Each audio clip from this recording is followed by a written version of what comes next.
ഈശോ മിശിഹായ്ക്ക് സ്തുതിയായിരിക്കട്ടെ. ഇന്ന് നാം അന്താരാഷ്ട്ര ലഹരി വിരുദ്ധ ദിനം ആചരിക്കുകയാണ്. ഇത് ഒരു ആചരണം മാത്രമല്ല, നമ്മുടെ കുടുംബങ്ങളെയും യുവജനങ്ങളെയും സമൂഹത്തെയും രക്ഷിക്കുവാൻ ഓരോരുത്തരും ഉത്തരവാദിത്വം ഏറ്റെടുക്കണമെന്ന് ഓർമ്മിപ്പിക്കുന്ന ഒരു ദിനം കൂടിയാണ്.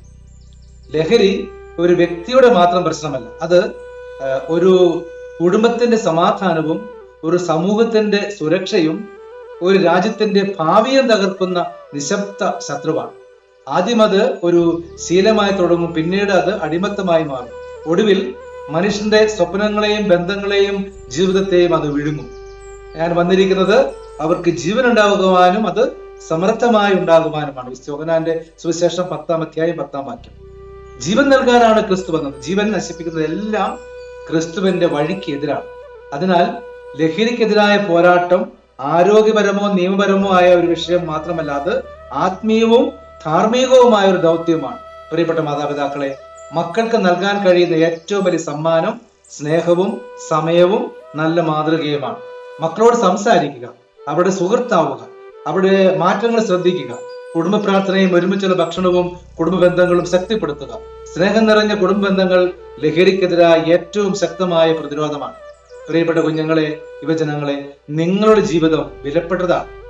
ഒരു നിമിഷത്തെ കൗതുകമോ കൂട്ടുകാരുടെ സമ്മർദ്ദമോ നിങ്ങളുടെ ഭാവി നശിപ്പിക്കുവാൻ അനുവദിക്കരുത്. ഒരിക്കലും ഇല്ല എന്ന് പറയുവാനുള്ള ധൈര്യമാണ് യഥാർത്ഥ സ്വാതന്ത്ര്യം. നിങ്ങളുടെ കഴിവുകളും സ്വപ്നങ്ങളും ദൈവം നൽകിയ ദാനങ്ങളാണ്. അവയെ ലഹരിക്ക് അടിമപ്പെടുത്തരുത്. സമൂഹത്തിലെ എല്ലാ വിഭാഗങ്ങളോടും ഒരു അഭ്യർത്ഥനയുണ്ട്: ലഹരി ഉപയോഗിക്കുന്നവരെ വെറുക്കരുത്. ലഹരിയെ വെറുക്കുക. അടിമപ്പെട്ടവരെ കുറ്റവാളികളായി മാത്രം കാണാതെ ചികിത്സയും പിന്തുണയും ആവശ്യമുള്ള സഹോദരങ്ങളായി നമ്മൾ കാണും. അതോടൊപ്പം ലഹരി വ്യാപാരികളോടും സമൂഹത്തെ വിഷലിപ്തമാക്കുന്ന ശക്തികളോടും നിയമം കർശനമായി ഇടപെടണം.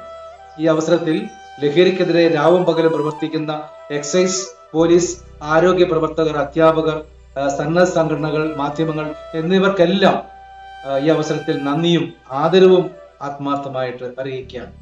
ഈ പോരാട്ടം ഒരു വകുപ്പിന്റെ മാത്രം ഉത്തരവാദിത്തമല്ല, ഓരോ കുടുംബത്തിന്റെയും ഓരോ പൗരന്റെയും സമൂഹത്തിന്റെയും ഉത്തരവാദിത്തമാണ്. നമുക്ക് ഇന്ന് ഒരു പ്രതിജ്ഞ എടുക്കാം: ലഹരി ഞാൻ ഉപയോഗിക്കില്ല, ലഹരി ഞാൻ പ്രോത്സാഹിപ്പിക്കില്ല, ലഹരിക്കെതിരെ ശബ്ദമുയർത്തും, നമ്മുടെ മക്കളെയും സമൂഹത്തെയും സംരക്ഷിക്കും. ദൈവം നമ്മുടെ യുവജനങ്ങളെ കാത്ത് സൂക്ഷിക്കട്ടെ. നമ്മുടെ കുടുംബങ്ങളിൽ സമാധാനവും സ്നേഹവും നിറഞ്ഞു നിൽക്കട്ടെ. ലഹരിയുടെ ഇരുളിൽ കഴിയുന്ന എല്ലാവർക്കും പുതിയ ജീവിതത്തിന്റെ വെളിച്ചം ലഭിക്കുമാറാകട്ടെ. നല്ല ദൈവം കൂടെ ഉണ്ടാകട്ടെ. ദൈവം എല്ലാവരെയും അനുഗ്രഹിക്കട്ടെ.